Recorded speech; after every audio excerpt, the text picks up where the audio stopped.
This story is found in the Bible, the book of Joshua, chapter 6 specifically. The sun was setting over the ancient city of Jericho, its formidable walls casting long shadows across the land. Inside the city, the people of Jericho felt invincible behind their towering fortifications. Little did they know outside those walls, an extraordinary event was about to unfold, one of faith, obedience, and divine intervention. Joshua, the leader of the Israelites, stood before his people, holding firm to the promise God had made. "I have delivered Jericho into your hands, along with its king and its fighting men." The Israelites, who had wandered the desert for 40 years, were finally on the brink of claiming the promised land. But the battle plan God gave Joshua was unconventional, to say the least. For 6 days, the Israelite army marched silently around the city once each day. Leading them were 7 priests carrying trumpets made from ram's horns, followed by the Ark of the Covenant, a sacred symbol of God's presence. The people of Jericho watched in bewilderment and mockery as the Israelites circled their city day after day.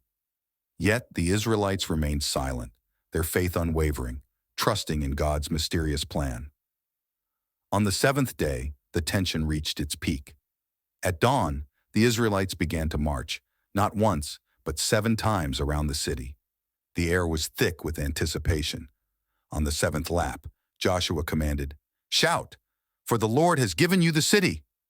The priests blew their trumpets, and the Israelites let out a mighty shout.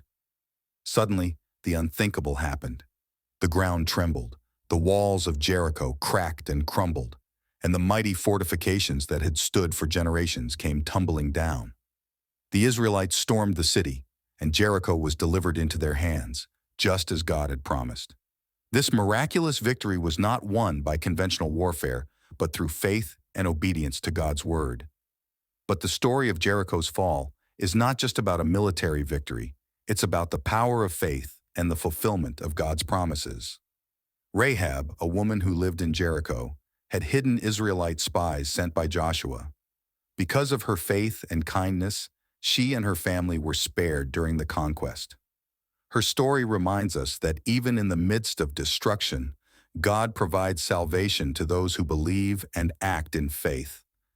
After the victory, Joshua declared, "Cursed before the Lord is the man who undertakes to rebuild this city, Jericho.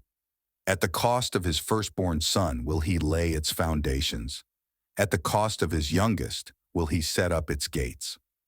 The ruins of Jericho stood as a testament to God's power and judgment, a reminder to the Israelites and future generations of the importance of faith and obedience.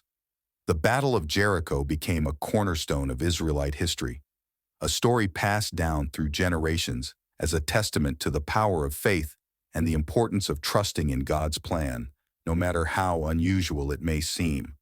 The miraculous victory at Jericho was a clear sign that the Israelites were not alone. They were guided by a divine power far greater than any earthly force.